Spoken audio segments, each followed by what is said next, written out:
भगवान का बड़ा सुंदर अभिषेक कराया जाता है। सभी कहते हैं कि ये तो परमात्मा है, ईश्वर है, कि हे प्रभु आपकी माया का ब्रह्मादि भी पार नहीं पाते हैं, आप अखिल कोटि ब्रह्मांड नायक हैं।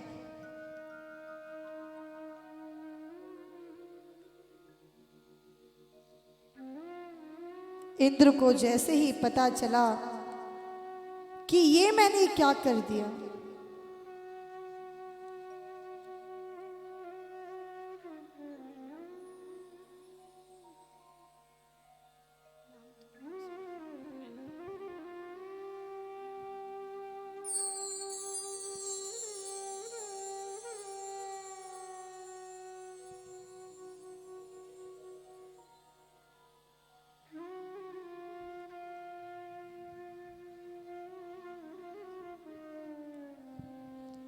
इंद्र दौड़ता हुआ भागता हुआ आता है और गोविंद के चरणों में गिर जाता है, साष्टांग दंडवत करता है और कहता है कि हे देव जगतपति दीनानाथ, मैंने तो केवल ये सोचा था कि कोई नया सा बालक है, कोई छोटा सा बालक है, और मैंने तो बालक समझ करके, क्योंकि आपको तो पता है भगवान, मैं थोड़ा सा अहंकारी हूं, थोड़ा सा स्वाभिमानी हूं।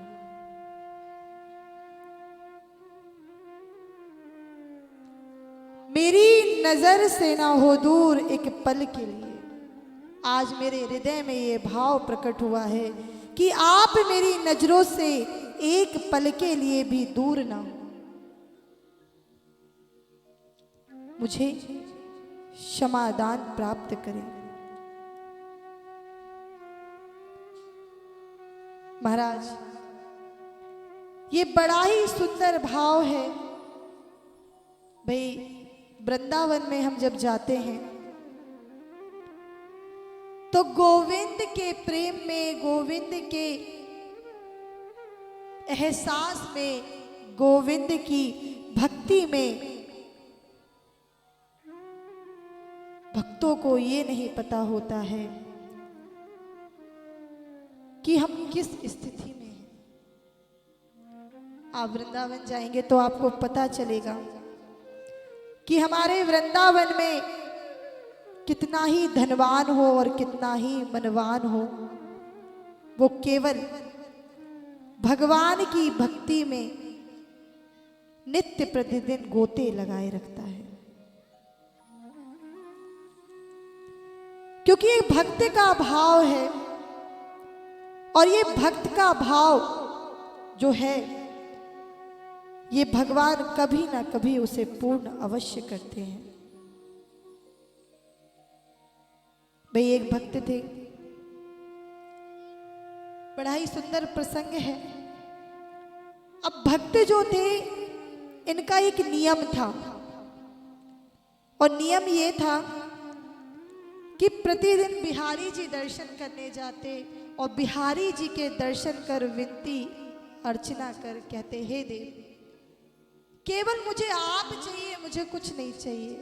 धन इत्यादि ये सब चीजें मेरे कोई कार्य की नहीं है, मेरे कोई काम की नहीं है, और आप जो मिल गए हैं तो मैं धनवान बन गया हूं।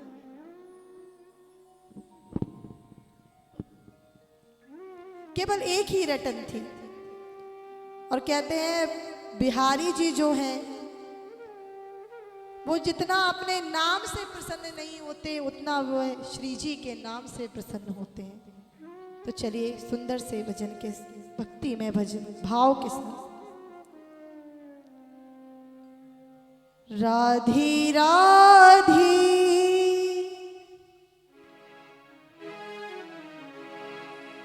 राधी कहने की आदत सी हो गई है। राधे राधे कहने की आदत सी हो। तालियों की सेवा। राधे राधे कहने की आदत सी हो गई है। श्यामा श्यामा श्यामा कहने की आदत सी हो गई है। श्यामा श्यामा श्यामा कहने की आदत सी हो गई है। राधे राधे राधे कहने की आदत सी हो गई है। राधे राधे राधे कहने की आदत सी हो गई है। श्री जी के चरणों में रहने की श्री जी के चरणों में रहने की श्री जी के चरणों में रहने की श्री जी के चरणों में रहने की आदत सी हो गई है। राधे राधे राधे कहने की आदत सी हो गई।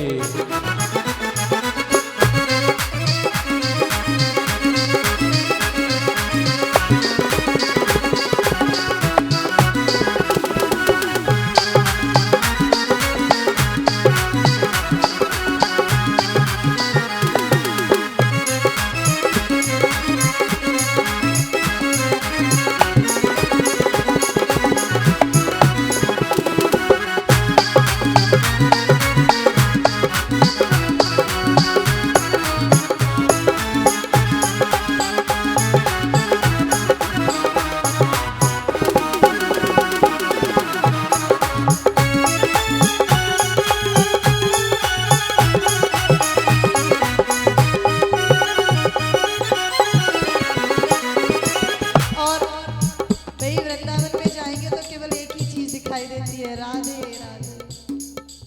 भाई आप जैसे हमारे जैसे कई धनवान पड़े हुए हैं, केवल एक ही रटन लगाए हैं, राधे राधे राधे राधे। भाई देखकर लोग कहते हैं ये तो पागल हो गया है, ये मस्ताना हो गया है, और कुछ याद नहीं रहता। तो क्या कहते हैं? कोई पागल या दीवाना मस्ताना ही कहे। कोई पागल या दीवाना मस्ताना ही कहे। कोई पागल या दीवाना मस्ताना ही कहे। कोई पागल या दीवाना मस्ताना ही कहे। ऐसी बातों को ऐसी बातों को ऐसी बातों को ऐसी बातों को अब सहने की आदत सी हो गई है। राधे राधे राधे कहने की आदत सी हो गई है।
या कोई कर्जे की अगर बात होती है तो कर्जे में एक व्यक्ति न जाने कितने कितने लोगों के पास जाता है कि भाई थोड़ी सी मदद कर दो, थोड़ी सी मदद की गुहार लगाता है, लेकिन कोई मदद नहीं करता। तो कहते हैं ना कि अगर प्रथम में ही हरि के चरण को भज लेते तो आपको पूरे संसार में नहीं भटकना पड़ता। तो क्या कहते हैं, अब चाहे डुबा दो या बना दो, कोई गम ही तो नहीं। अब चाहे डुबा दो या बना दो, कोई गम ही तो नहीं। अब चाहे डुबा दो या बना दो, कोई गम भी तो नहीं। अब चाहे डुबा दो या बना दो, कोई गम ही तो नहीं। कौन कौन चाहता है कि भव से पार लग जाए? सभी चाहते हैं भाई, ऐसा मुझको तो नहीं लगता कि सब चाहते हैं। तो मेरे साथ दोनों ऊंचे ऊंचे हाथ, लंबे लंबे हाथ। सभी चाहते हैं ना कि भव से पार लग जाए, बेड़ा पार हो जाए। हम तो तेरी नाम, हम तो तेरी नाम, तेरी नाम में बहने की आदत सी हो गई है। राधे राधे राधे कहने की आदत सी हो गई है। श्यामा श्यामा श्यामा कहने की आदत सी हो गई। राधे राधे कहने की आदत सी हो गई है। श्री जी के चरणों में रहने की, शिव जी के चरणों में रहने की आदत सी हो गई है। राधे राधे राधे कहने की आदत सी हो गई है।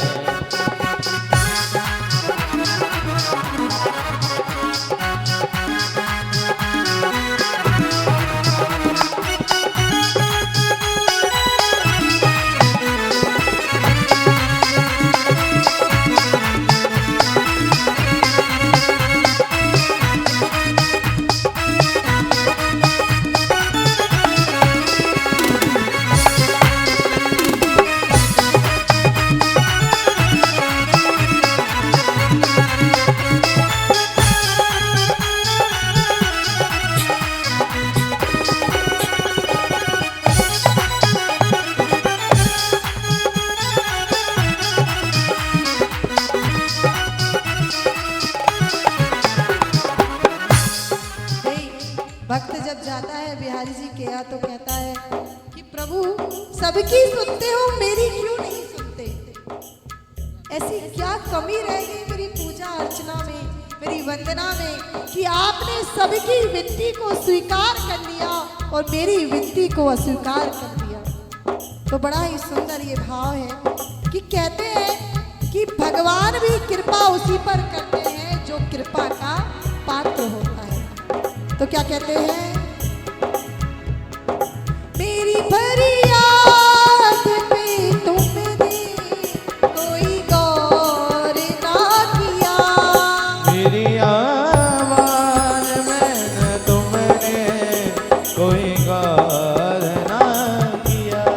मेरी आवाज में तुमने कोई गौर ना किया। ओ मेरी आवाज में तुमने कोई गौर ना किया। बीती बातों बीती बातों को दोहराने की आदत सी हो गई है। राधे राधे राधे कहने की आदत सी हो गई है। राधे राधे राधे कहने की आदत सी हो गई है। श्यामा श्यामा श्यामा कहने की आदत सी हो गई।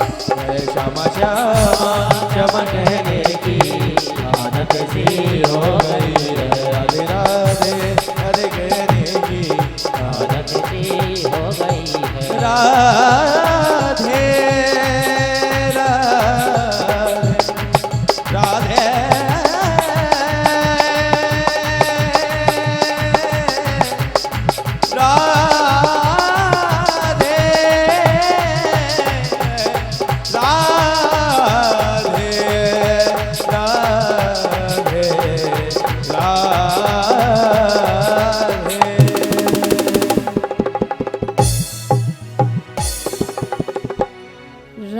अभी राधी राधी कहने की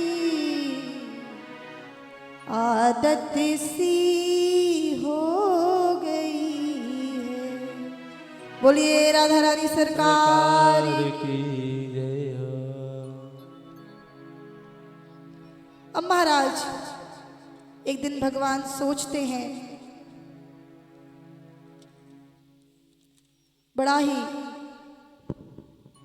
चिंतन चल रहा है प्रभु का, और भगवान ने सोचा, सुखदेव मुनि महाराज परीक्षित को बतलाते हैं कि हे राजन परीक्षित, कि जब गोविंद ने देखा कि शरद ऋतु आ गई है और शरद ऋतु में चमेली के बड़े ही सुंदर सुंदर पुष्प खिल उठे हैं, रातें भी बड़ी सुहावनी हो गई हैं, तब भगवान ने योग माया का आश्रय ले क्रीड़ा करने की इच्छा प्रकट की, और क्रीड़ा थी रास लीला। और महाराज भगवान ने जैसे ही बंसी बजाई तो मानस में बाबा तुलसी बहुत सुंदर भाव लिखते हैं और कहते हैं, डोलती त्रिवेदी पवने सुखदाई, लखी तह में प्रमुदित हैं अदुराई। राम सिया राम सिया राम जय जय राम, सिया राम जय जय राम।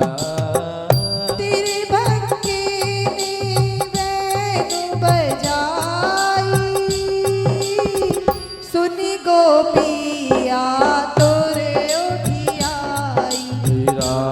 सिया राम जय जय राम, सिया राम जय जय राम।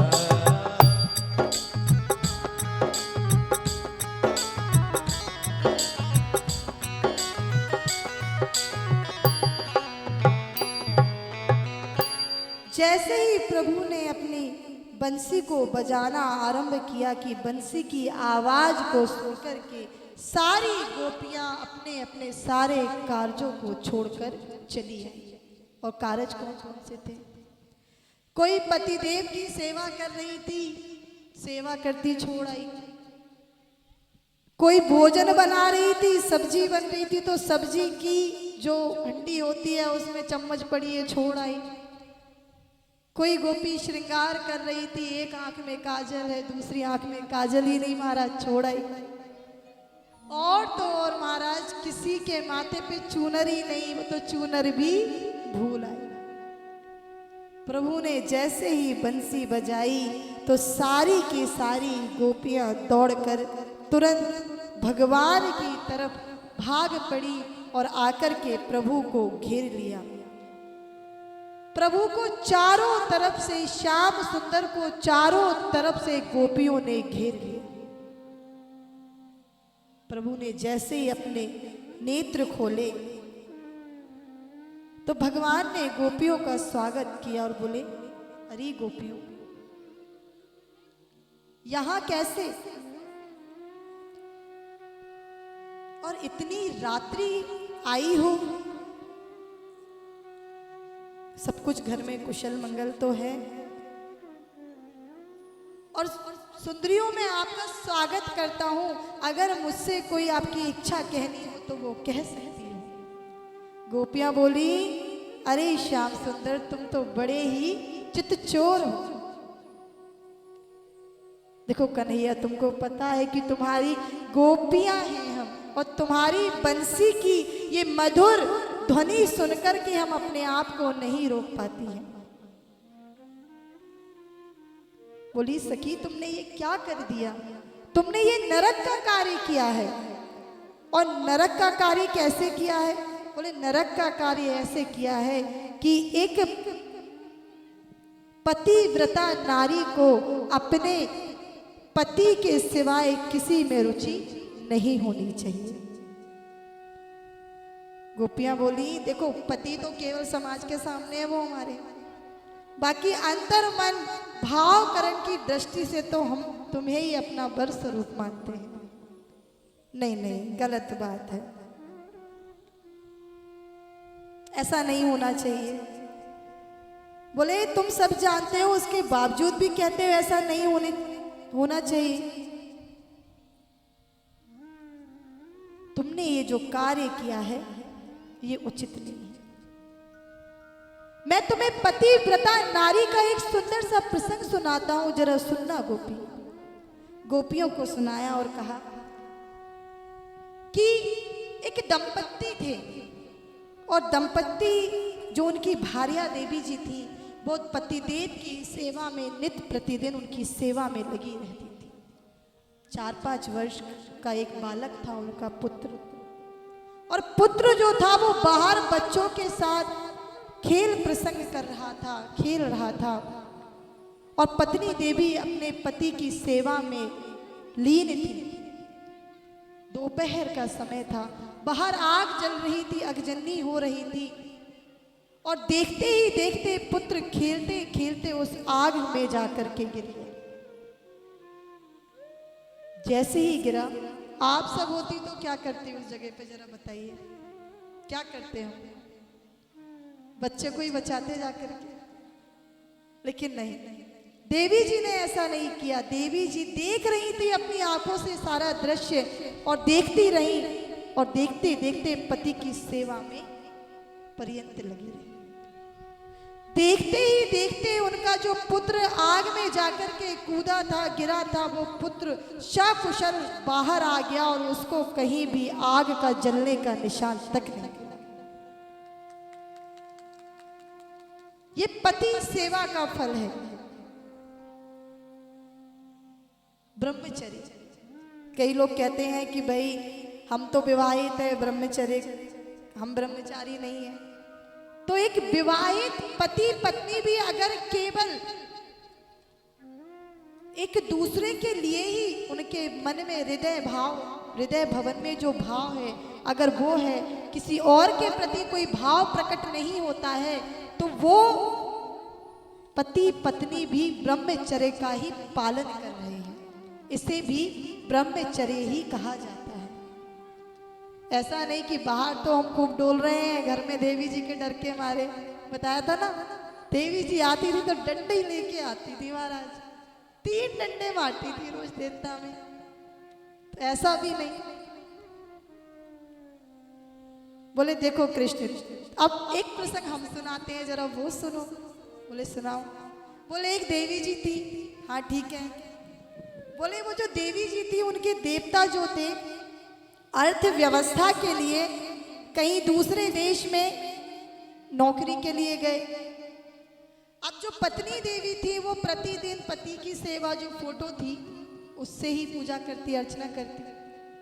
एक दिन पूजा के समय पतिदेव ने आकर के गेट खटखटाया, और देवी जी जो थी वो फोटो की जो प्रतिमा थी उससे पूजा कर रही थी। आवाज आई, देवी गेट खोलो। बोले कौन हो? बोले हम हैं। बोले हम कौन? बोले हम तुम्हारे पति हैं। बोले हमारे पति तो फोटो में विराजित है, आप कौन हो जरा ये बताओ। और कन्हैया से कहने लगी, देखो कन्हैया तुम हार गए हो, हम तो जीत गए। सारी गोपियां एकत्रित हो चुकी हैं। अब वहीं कैलाश पर्वत से माता पार्वती ये सारा दृश्य देख रही थी। माता पार्वती जी ने जैसे ही दृश्य देखा तो माता भी बढ़िया श्रृंगार करके चलने लगी। बाबा बोले कहाँ चली तुम अकेली अकेली, हमको भी ले चलो।